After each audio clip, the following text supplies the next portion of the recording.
This is the story of a man named Stanley. Stanley worked for a company in a big building where he was employee number 427. Employee number 427's job was simple. He sat at his desk in room 427 and he pushed buttons on a keyboard. Orders came to him through a monitor on his desk, telling him what buttons to push, how long to push them, and in what order.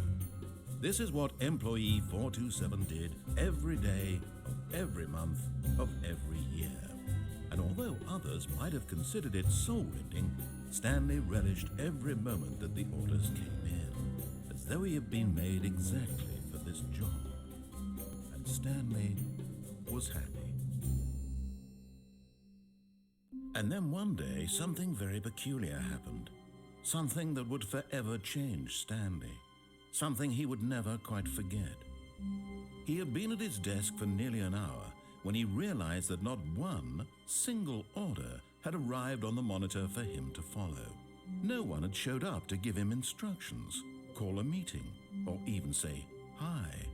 Never in all his years at the company had this happened, this complete isolation. Something was very clearly wrong. Shocked, frozen solid, Stanley found himself unable to move for the longest time. But as he came to his wits and regained his senses, he got up from his desk and stepped out of his office.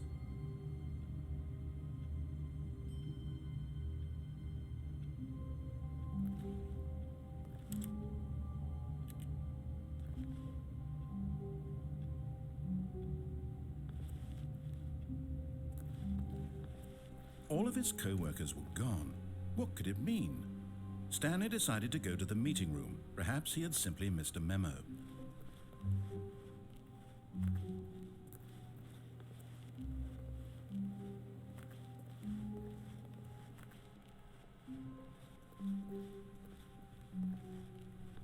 When Stanley came to a set of 2 open doors, he entered the door on his left.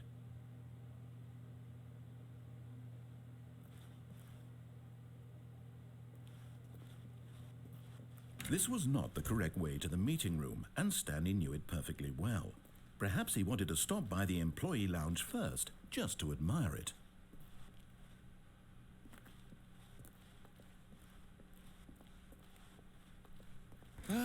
Yes, truly a room worth admiring. It had really been worth the detour after all, just to spend a few moments here in this immaculate, beautifully constructed room. Stanley simply stood here, drinking it all in.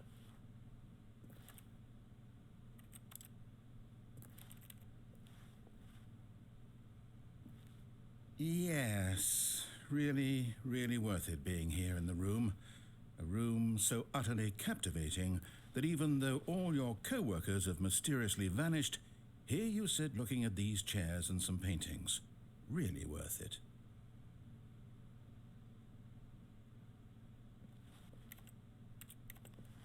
At this point, Stanley's obsession with this room bordered on creepy and reflected poorly on his overall personality. It's possible that this is why everyone left.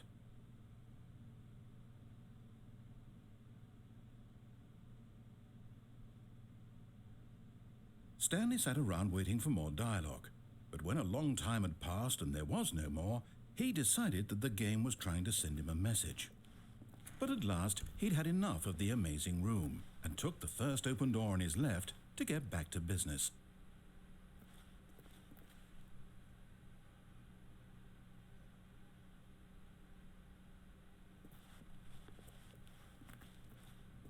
Stanley was so bad at following directions, it's incredible he wasn't fired years ago.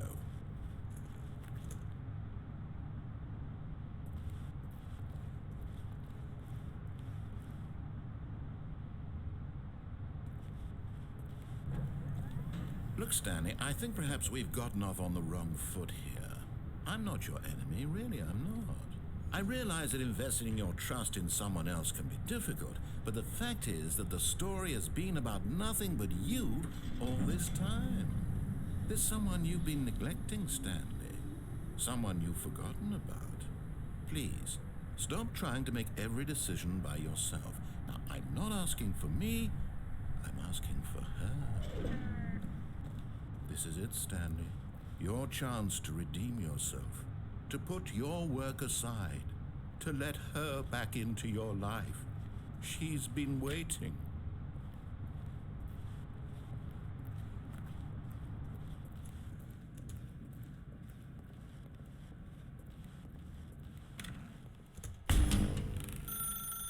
That's her, Stanley. You need to be the one to do this, to reach out to her. If you can truly place your faith in another, then pick up the phone.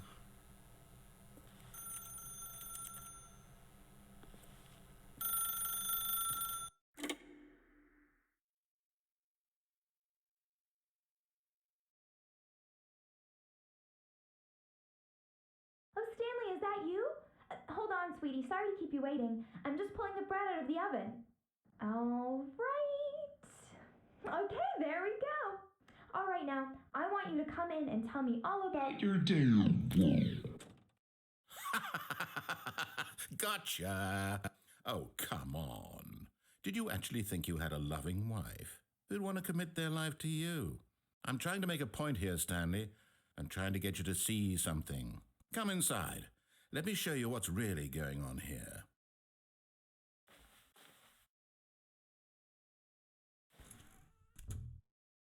This is a very sad story about the death of a man named Stanley.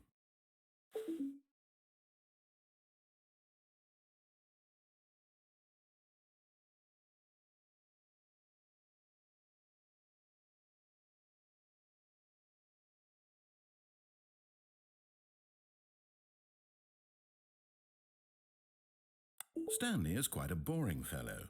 He has a job that demands nothing of him, and every button that he pushes is a reminder of the inconsequential nature of his existence.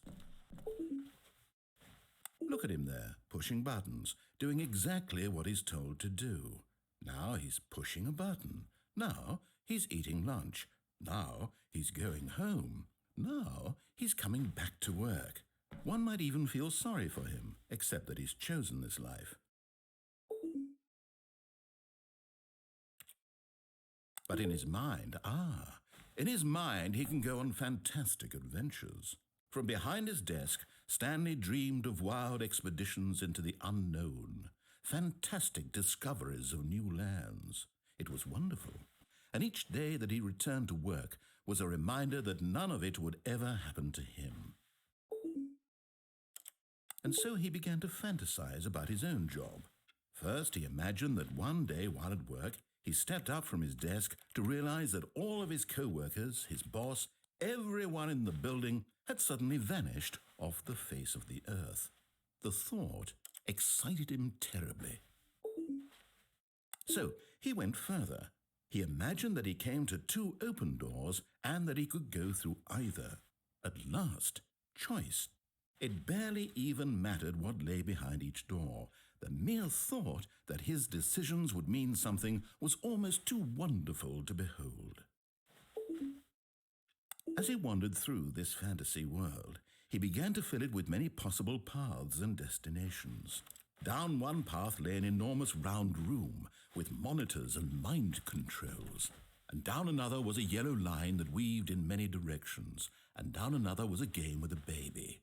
And he called it the Stanley Parable. It was such a wonderful fantasy, and so in his head he relived it again, and then again, and again, over and over, wishing beyond hope that it would never end, that he might always feel this free. Surely there's an answer down some new path, mustn't there be? Perhaps if he played just one more time. But there is no answer. How could there possibly be? In reality, all he's doing is pushing the same buttons he always has. Nothing has changed. The longer he spends here, the more invested he gets, the more he forgets which life is the real one.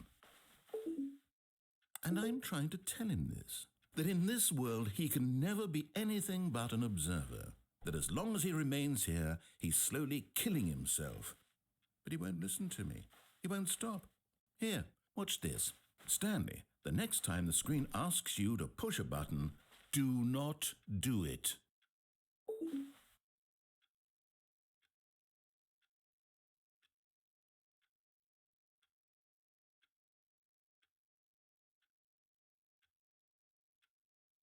You see? Can he just not hear me? How can I tell him in a way that he'll understand that every second he remains here, he's electing to kill himself? How can I get him to see what I see? How can I make him look at himself? I suppose I can't, not in the way I want him to. But I don't make the rules. I simply play to my intended purpose, the same as Stanley. We're not so different, I suppose. I'll try once more to convey all this to him. I'm compelled to. I must. Perhaps, well, maybe this time he'll see. Maybe this time. And I tried again, and Stanley pushed a button. And I tried again, and Stanley pushed a button. And I tried